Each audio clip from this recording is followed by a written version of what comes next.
Concern for man and his fate must always form the chief interest of all technical endeavors, in order that the creations of our mind shall be a blessing and not a curse to mankind. So said Albert Einstein to his colleagues in 1931. But before the decade was out, scientists in Nazi Germany would develop many new weapons of war. By 1943, Luftwaffe research resulted in the Arado AR 234. Known as the Blitz, the new jet-powered bomber brought aerial warfare to a completely new level. Able to fly higher and faster than any Allied aircraft, the AR 234 was well suited to reconnaissance and became the precursor to modern-day U-2s and SR-71s. On the battlefield, the ability to observe and predict enemy movement has always been crucial.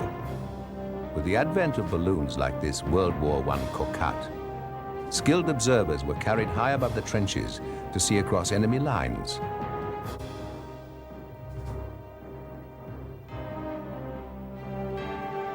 More sophisticated lighter-than-air vehicles like the massive Zeppelin took the art of aerial reconnaissance one step further. But balloons and airships were extremely vulnerable, so conventional aircraft were soon put to use. And with the advent of aerial photography, positions deep inside enemy lines could be captured on film and taken back for analysis. But reconnaissance aircraft were lightly armed, and losses were high. When war once again erupted in Europe, Nazi columns knew exactly what to expect, because enemy positions were pinpointed well before the battle began. Observation from the air took on myriad forms, including the Luftwaffe's Fiesler Storch. Since it was able to land and take off just about anywhere, the Germans used a Storch to free Mussolini from his mountain prison in 1943. The two-seat plane was an aerodynamic marvel, equipped with a variety of high-lift devices, such as fixed full-span leading-edge slots, full flaps, and large control surfaces. Bulging side windows that gave its two crewmen the best possible view. The Henschel parasol-winged HS-126 was a much heavier aircraft. Often assigned to ground units, the 126 was the Luftwaffe's first all-metal, short-range reconnaissance plane and flew extensively on the Russian front. More compact was the Foch Achilles rotor kite, providing an elevated observation platform for submariners at sea. Barely capable of lifting a single person, its simplified helicopter rotor provided lift and control as the U-boat pulled the kite into the air.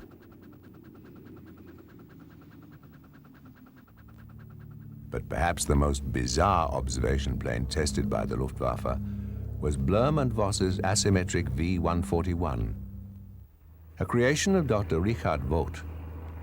The aircraft was meant to serve as a light observation and bombing platform. Modestly successful, the plane saw some action on the Eastern Front in 1941. For balance, the oddly placed cockpit was offset by the engine torque. This actually worked pretty well. Not to be left behind, the Allies were hard at work on observation and reconnaissance aircraft of their own. It paid off with the British all-wood de Havilland Mosquito. The Mosquitoes flew very fast and very high, making refined aerial cameras a real necessity. This plywood flying machine destroyed some 600 V-1 flying bombs and was so swift only one plane was lost for every 2,000 sorties. U.S. reconnaissance efforts, like Lockheed's F-5 P-38 Lightning, were equally capable. Sophisticated, high-resolution cameras mounted in the plane's nose meant that timely information flowed constantly from the front. Images of enemy activity kept Allied commands updated on a daily and even hourly basis. In-field processing of the film provided quick information to commanders during the course of battle. The art of reconnaissance had come a long way from the days of the observation balloon.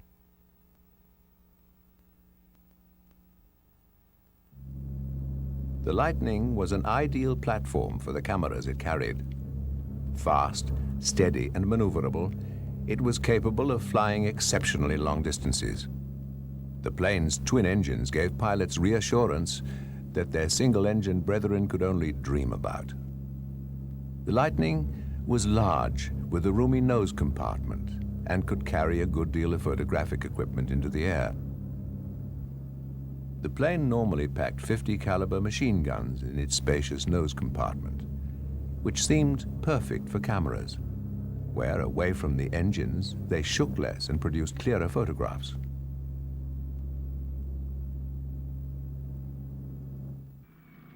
In Germany, the Focke-Wulf FW-189 Owl was used as a short-range reconnaissance aircraft and worked in close cooperation with ground forces.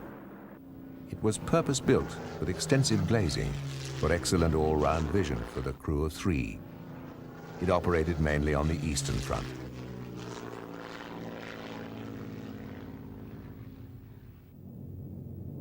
The Dornier DO-335 Arrow was originally slated for high-speed offensive bombing, but was a natural reconnaissance aircraft that could outpace anything set to catch it. What made it unique was the plane's unusual combination of both pusher and puller propellers. It was the fastest piston-powered machine of the war. Heinkel's HE-280 heralded a new age of possibilities in aerial reconnaissance. With the production of viable jet engines, performance took a quantum leap forward. These revolutionary engines would enable reconnaissance aircraft to cruise over enemy territory with impunity for the very first time.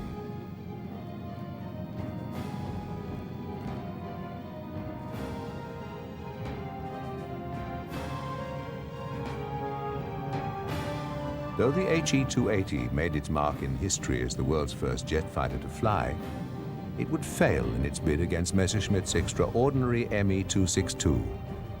The first jet fighter in combat, this shark-shaped killer was 100 miles an hour faster than any Allied plane.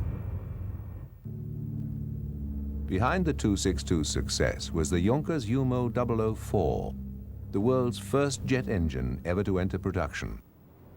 Though admittedly cantankerous, it produced nearly 2,000 pounds of thrust. In spite of a lifespan measured in tens of hours, it was state-of-the-art for its day. Sharing the supply of Jumo engines was the new Arado 234 reconnaissance jet. Erich Sommer was one of the first to take it into action. I was sitting in this beautiful bird there. It was a fantastic machine. A skin they plastered on, they told me 150 pounds of speckle just to get every wrinkle out of the surface, yeah. Wonderful visibility to the side. Down there you could look between your legs. For reconnaissance runs it was an ideal machine. Germany's military machine rose out of the ashes of the First World War. Hitler planned to build a Reich to last 1,000 years. As a frightened world watched, Luftwaffe formations began to fill the skies. Germany's aviation industry grew fantastically. Contractors spewed forth a flood of aircraft. Bombers, fighters, trainers, and transports rolled off assembly lines. In spite of the limitations imposed by the Versailles Treaty, production rates soared, and Germany's people, now back at work, saw Adolf Hitler as their most beloved leader in memory.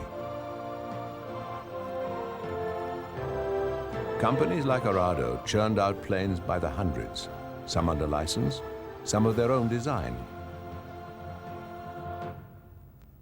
They included the AR-195 torpedo bomber and the 198 reconnaissance aircraft. The Arado 231 could be dismantled stored in a 6.5-foot diameter tube and used by submariners to check for targets beyond the periscope's visual range.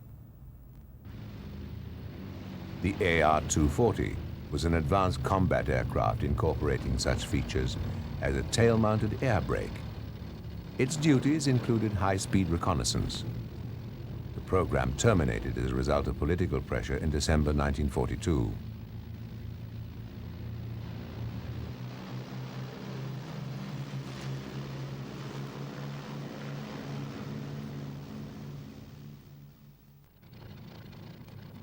With bizarre landing gear, Arado's AR-232 was the Luftwaffe's attempt to replace the venerable Ju-52 tri-motor transport. Nicknamed the Millipede, the AR-232 was equipped with 11 idler wheels to bear the weight of the aircraft during loading and unloading.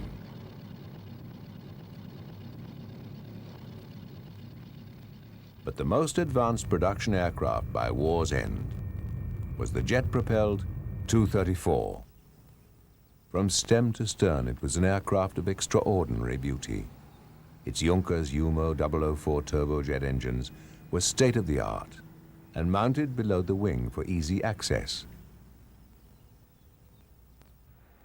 Each Jumo had a small gasoline starter engine, which could be started electrically from the cockpit or manually by pulling a D-ring mounted in the intake bullet.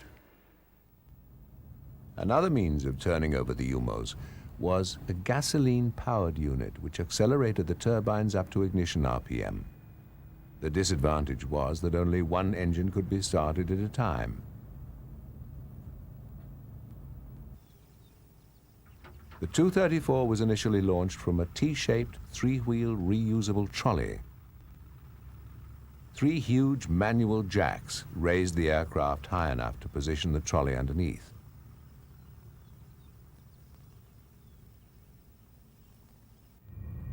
High-speed taxi trials of the setup were successful, and the decision was taken to go ahead with actual flight testing.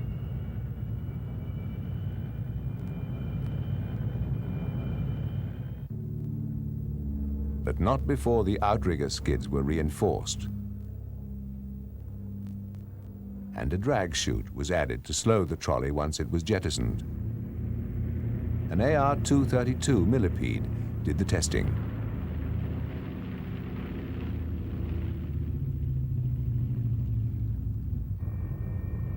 In the end, the curious procedure seemed to work well enough. The trolley stayed on the ground and we jumped out. And at the same time, when the brake lines broke to the trolley, because I was connected with brake lines to the 2 drums on the right and left side, yeah. They broke, and at the same time a parachute on the trolley was released to break off the trolley, because I had to use it afterwards again. They were made to measure, or adjusted to measure for each aircraft. So I had to have a good conditioned trolley again afterwards. But not all trolley tests went well. The release mechanisms didn't always function, and runway surface conditions could affect the drag chute's deployment. Once airborne, the skids were retracted, and the mission was underway. Once you had it trimmed, your aircraft all right, and everything was okay, it was delightful to fly, especially the prototype, the ski. You could fly it with 2 fingers. The skid provided a firm, suitable means of returning the plane to Earth. Landing runs were of normal length, but once airspeed died down, the jet invariably rolled to one side.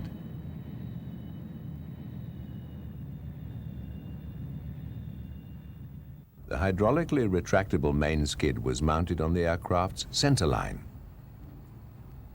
with 2 retractable outriggers under the engines. The trolley had brakes on each main gear, a caster-ring nose wheel, and quick release mechanisms.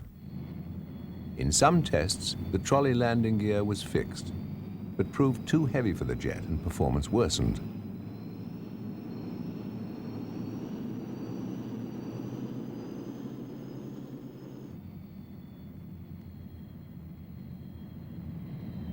Some landings resulted in near disaster.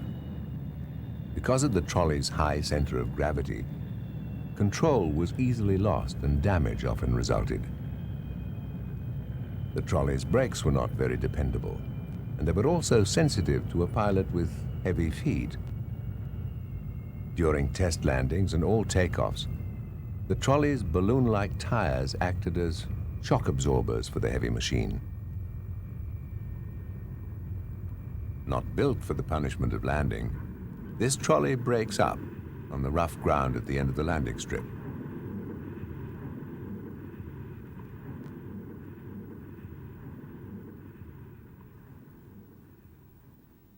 You have to know what your ground is like before you should put it down on a spot, on a limited spot.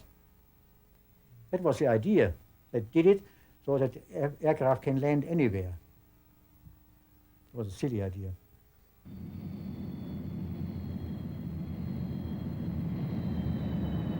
Landing on the skid in primitive conditions wasn't easy.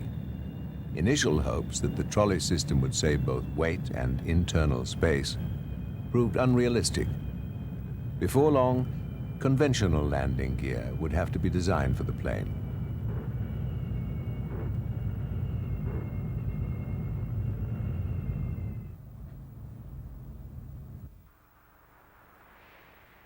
Pilots entered the cockpit through a plexiglass hatch above the seat. The generous use of plexiglass gave Luftwaffe pilots an unparalleled view of the outside world. I set it up, machine, lined it up, landed on the speed, let it scratch a little bit, landed on the nose, and then like greased lightning on the wet lawn, there was a thunderstorm going through, and it was like soap. My aircraft didn't break, and I landed in the wheat field. And that was where it nearly burned the aircraft because the exhaust jets fired the wheat. There were distinct advantages and disadvantages to the skid landing gear in the early AR-234s. With it, a pilot could touch down on dirt, grass, snow, ice, almost anywhere. But after that, he had little control and no brakes at all. Keeping the aircraft upright tended to be more a matter of luck than skill. That feeling of helplessness and lack of control often made the final seconds of a landing a nail-biting experience. Came to a halt, and the crew came with their lifting gear, and lifted it up. The tricycle was pushed underneath, locked with a bomb locked, and then with a tractor you were towed away. You were completely immobile with the aircraft alone. You couldn't taxi now. But of course it was a relief after we got our undercarriage. Nevertheless, hundreds of successful landings on all kinds of surfaces proved the skid functionally practical.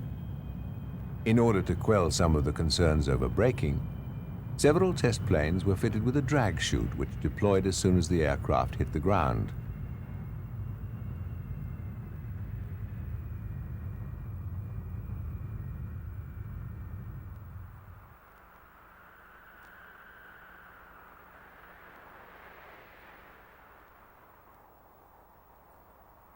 Mounted in a ventral canister, the chute did reduce the landing run and was incorporated as a standard feature on all AR-234s to follow.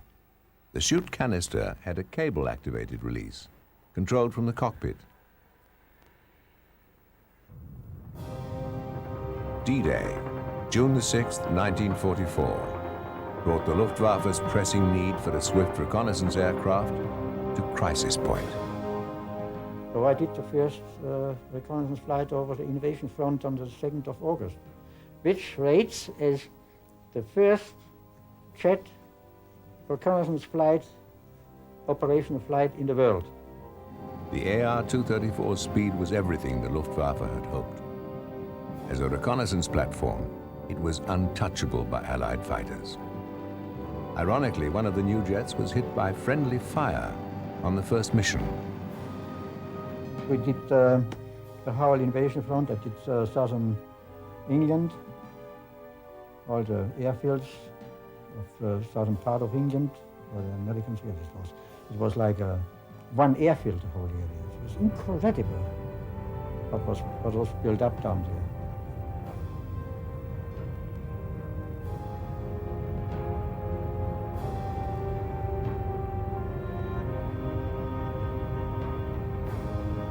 I bring pictures back that the V1 and the V2 didn't wipe London out and didn't wipe the British resistance out. That was all the time the propaganda of Himmler. Himmler said, just hold out on the Eastern Front one more week, our wonder weapons will destroy London and England will drop out and the United States will drop out with it. So that was it. And I bring pictures back now. Everything is intact in London. On the way out, I met a mosquito. A mosquito came this way, I went that way. We could wave one another. He had no weapon, probably I had no weapon. We couldn't do anything. Exchanging a nod or a wave. Such strange greetings were not uncommon in the skies over Europe. Landings tended to be graceful and well orchestrated. The plane's approach speed was well within most pilots' ability. Touchdown occurred at around 91 miles an hour, with a landing distance of about 1,500 feet. Due to the scarcity of Juncker's Jumo 004 jet engines, many having gone to the Messerschmitt 262, Arado turned to BMW for its new 4-engined AR 234. The 4 BMWs provided a higher thrust-to-weight ratio and gave the Blitz a little more power.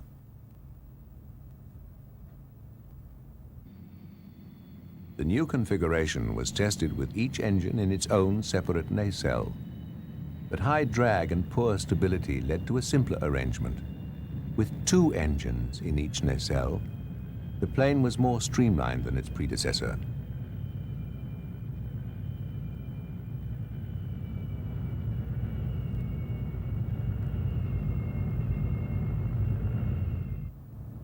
Early uncertainties about the skid gear led Arado to redesign the aircraft with a conventional tricycle arrangement. The resulting AR 234B, slightly larger but otherwise unchanged, had sturdy, retractable landing gear. The heavy-duty nose gear retracted aft, while the main landing gear retracted forward.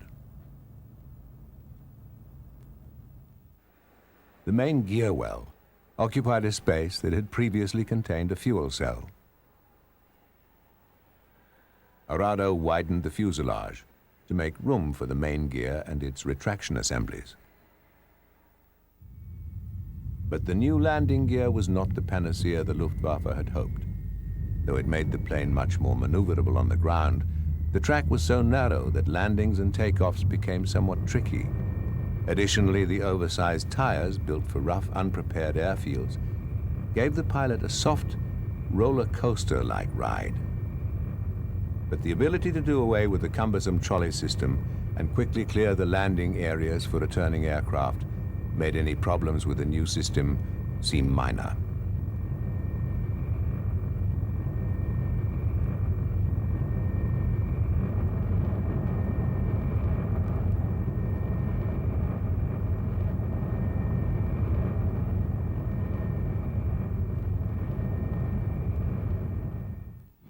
Typical of first-generation jet engines, both the Junkers and BMW power plants were extremely thirsty. Range was always important, and in attempts to extend the Blitz's short time aloft, jettisonable 66-gallon fuel tanks were suspended from racks under the engines. The plane's 814-gallon internal fuel load was carried in 2 flexible rubberized tanks mounted in the fuselage. Maximum range varied between 415 miles at sea level and nearly 1,000 miles at 30,000 feet. The low thrust of the Junkers and BMW turbojets led to excessively long takeoff runs. Accordingly, the plane was often equipped with rocket-assisted takeoff, or RATO units. Each provided an extra 1,100 pounds of thrust and burned out only seconds after leaving the ground. The only known surviving AR-234 at the Smithsonian Institution in Washington is equipped with the Arado units. Essentially a modular power egg with a rocket engine inside, it was used to get a variety of Luftwaffe aircraft off the ground. Complex but reliable, the small rocket's largest component was a ball-shaped propellant tank. In it, two propellants, T-Stoff and C-Stoff, ignited upon contact.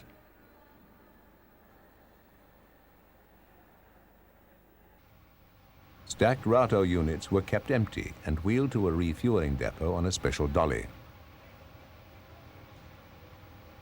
C-Stoff, a water alcohol hydrazine catalyst, was relatively docile and didn't require special handling. T-Stoff, on the other hand, primarily hydrogen peroxide and a stabilizer, was extremely toxic.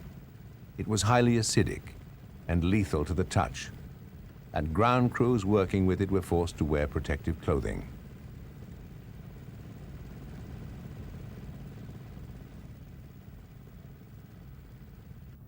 The units were reusable and came equipped with a small nose-mounted parachute that deployed automatically.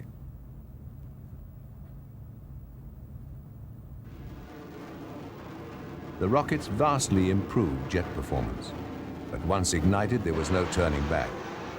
They could, however, be jettisoned in an emergency.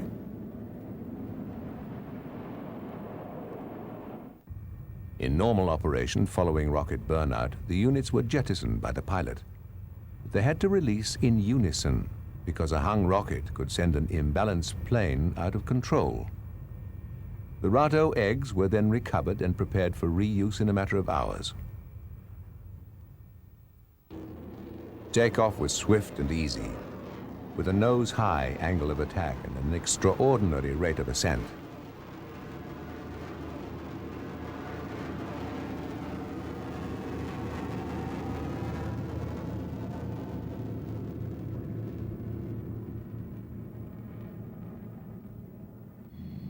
Without the aid of the Arado units, the aircraft's angle of attack and rate of ascent were drastically reduced. The units could be jettisoned at almost any altitude. On occasion, as this intrepid photographer realized, the Arado parachute system failed, damaging the rocket beyond repair. But when all went well, the rockets could be put to use again.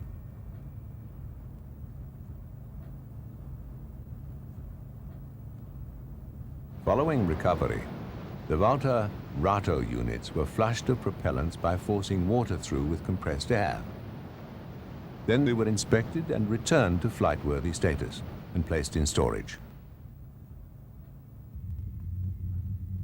The AR-234 bomber, with 3 bombs and 2 Arado units attached, taxis out to the runway. 1 bomb is mounted under the fuselage, and 1 hangs from each engine nacelle. On these aircraft, equipped with conventional landing gear, a recessed bomb bay replaced the landing skid. This streamlined the plane.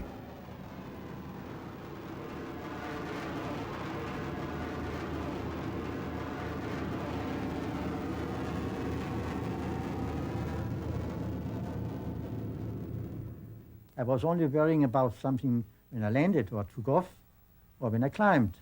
But when I had a run, nobody could lick me. There was no aircraft, no fighter aircraft who could attack me because it was not possible to go in a position in this time. Yeah? We were too fast. In October 1944, this blitz was still a novelty. Pilot Horst Goetz is seen preparing for a reconnaissance mission over Allied targets, while the ground crew and casual observers cluster around the plane's transparent nose. The AR-234 was only vulnerable to attack during takeoff or landing. And this did happen. Both American and British fighters claimed AR-234 kills. Most were surprise attacks against unsuspecting Luftwaffe flyers who only realized the danger when it was too late.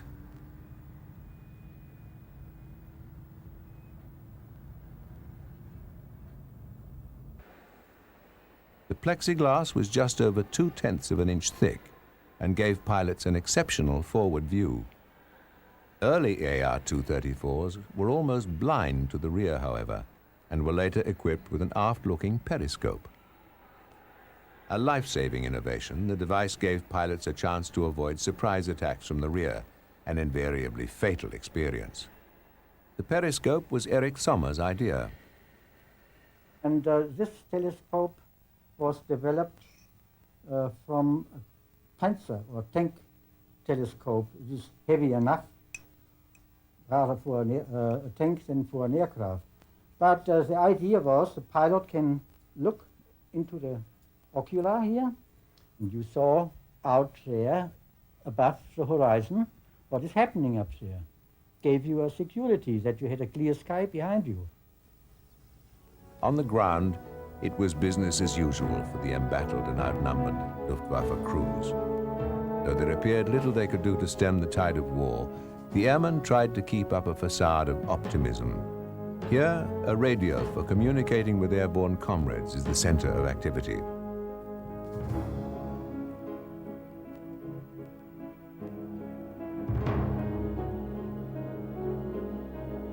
Horst Goetz, on the left here, was one of the elite Luftwaffe pilots assigned to the AR-234. In this candid footage, taken by his fellow pilot and good friend Eric Sommer, Horst and the others put on a carefree face in a time of insanity. Unlike Allied pilots, the men of the Luftwaffe didn't have a rotation system. They flew until death or defeat overtook them. And for all of them, that day was rapidly approaching.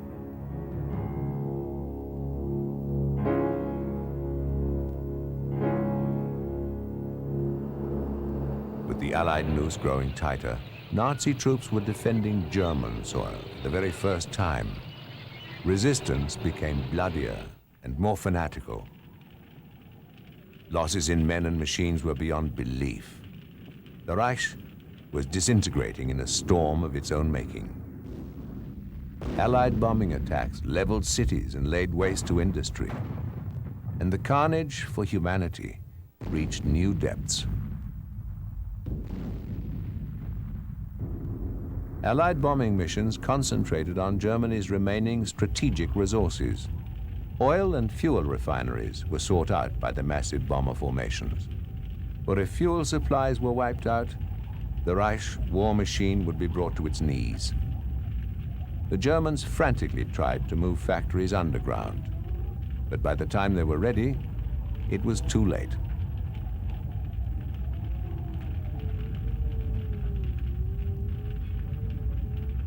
The destruction was total.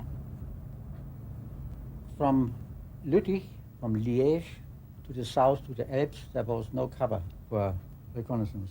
So I was transferred to Biblis with my own commando, one aircraft and the whole maintenance crew, and operated from a dreadful airfield.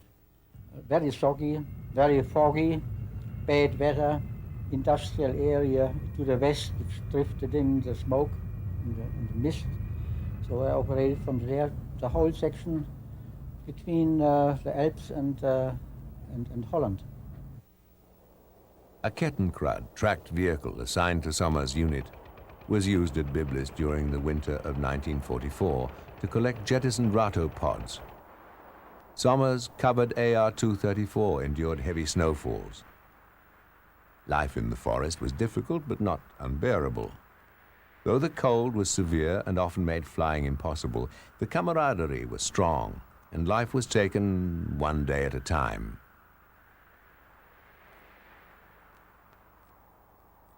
The mobile communications truck, like everything else at the small base, was well hidden.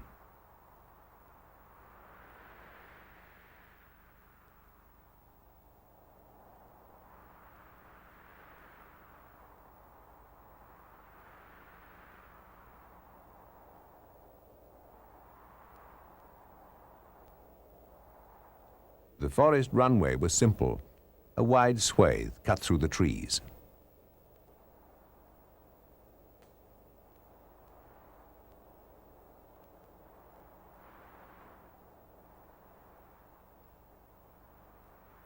The lone AR-234, for which the entire base was built, lies covered with tarpaulins.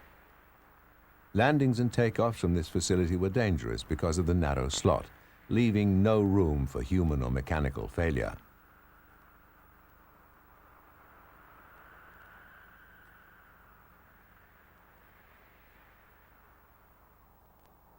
The skies above were not always quiet, and the contrails of Allied bombers and fighters, or the twists and turns of a dogfight, were common sights overhead.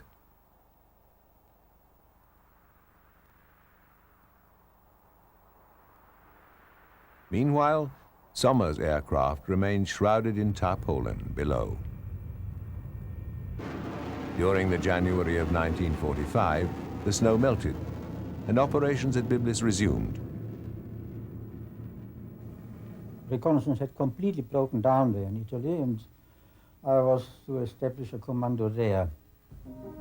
On Christmas Eve 1944, Sommer's AR-234 was destroyed in an Allied air raid. It was promptly replaced. The following February, a convoy of supply trucks was hit by Allied planes in the nearby forest. Sommer and his comrades inspected the grim harvest, awed by the totality of destruction.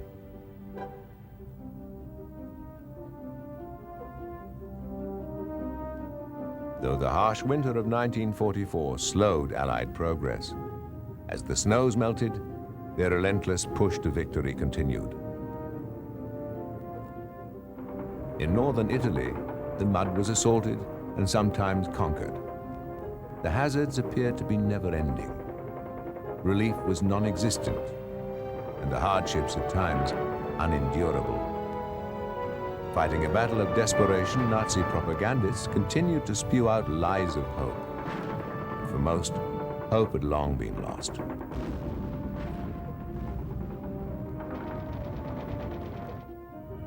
AR-234 missions continued unabated. As a bomber, it attacked the Allies at Remagen. The Blitz's speed made it one of the only German weapons left that could operate with relative impunity.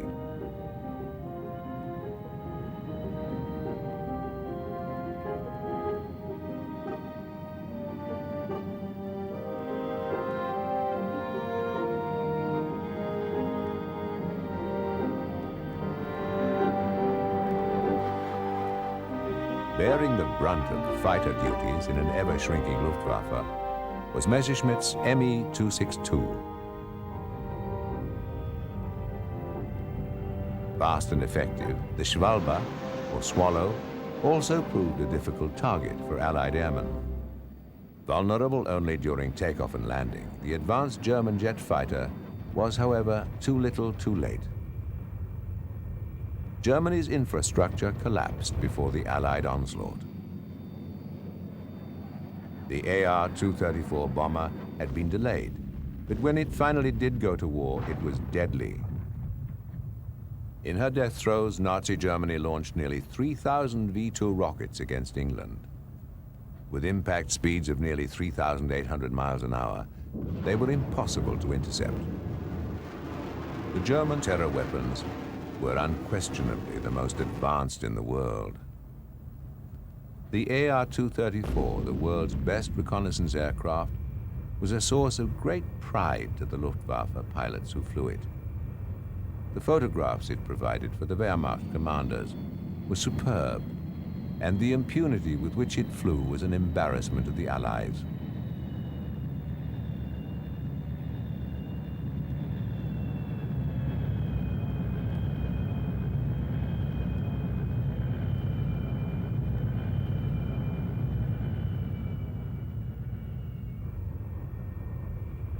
The major bridges that crossed the Rhine were a primary reconnaissance target for aircraft on both sides. Of course, the 234 wasn't invincible. This one didn't survive. By the spring of 1945, Germany's military might had been crushed, and the Allies were pushing deep into the heart of the Third Reich. The quantity and variety of aircraft found on airfields throughout Europe was simply stunning.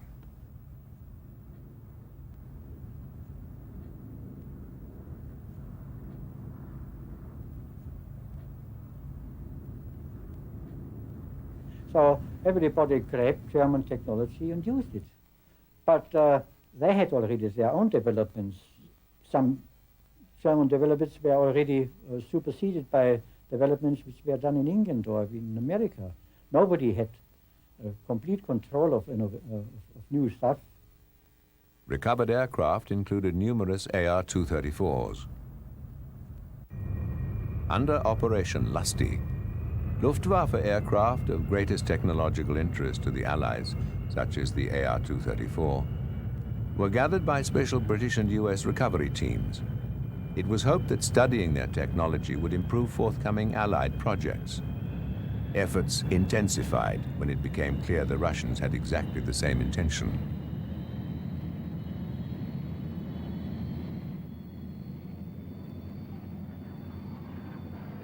Those aircraft slated for the United States and Great Britain were flown to Cherbourg in France and prepared for shipment.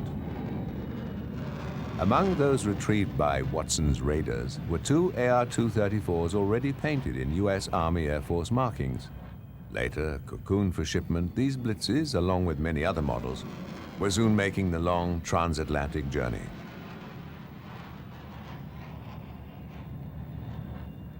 Among the rarer treasures brought into Cherbourg were a Heinkel 219 night fighter, followed by a single-seat Me-262.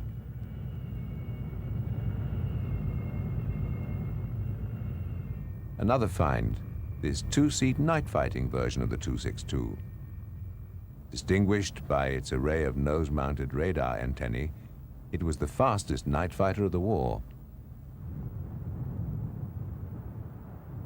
Departing the French coast, ships carrying the captured planes headed for America. The cocooning process protected these Dornier arrows from the salty environment of the exposed deck.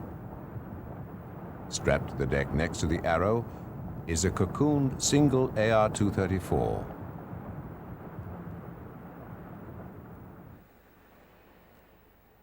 Today, only one AR-234 survives, as part of the Smithsonian Institution's National Air and Space Museum collection.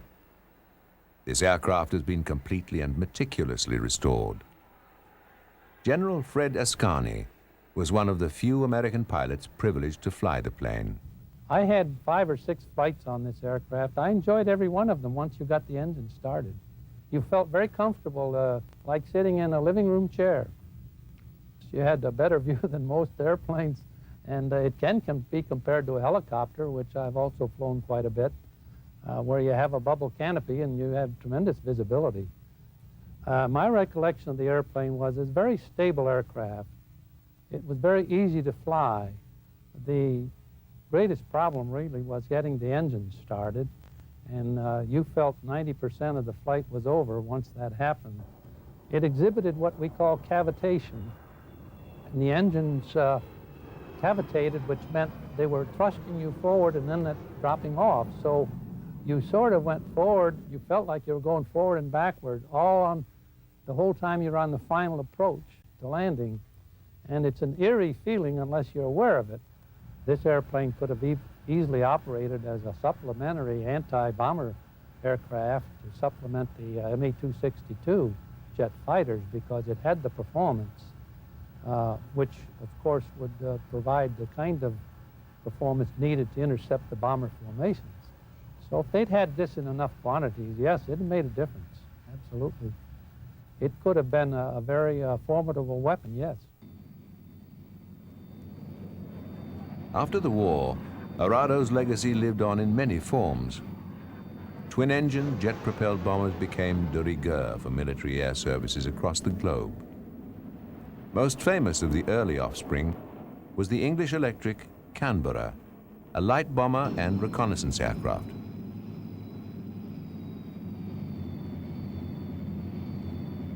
The Canberra was first flown in 1949. It had 2 crew members and an effective bomb load. Built as bombers, reconnaissance planes, and test beds, the aircraft flew until the 1990s.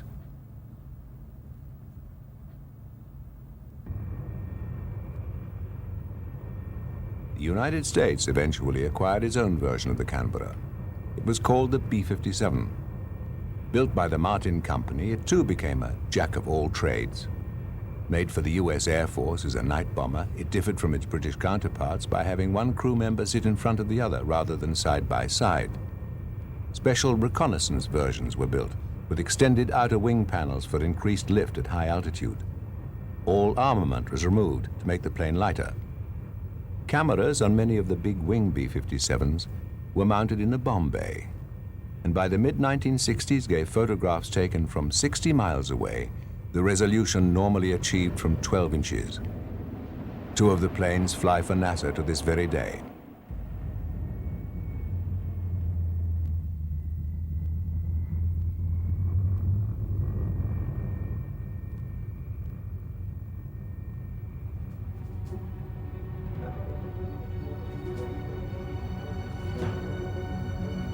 It hasn't flown in nearly half a century, and today only one survives. The product of an era of immense suffering and amazing achievement, Arado's AR-234 was a superb reconnaissance platform and a formidable bomber. Named the Lightning, speed was its forte, and frequently its only defense. Like so many other weapons, it embodies the good and evil present in all scientific game. Its intent was violently clear: to enable men to take life with greater efficiency. But its revolutionary jet technology would also serve to enlighten and better the lives of every generation yet to come.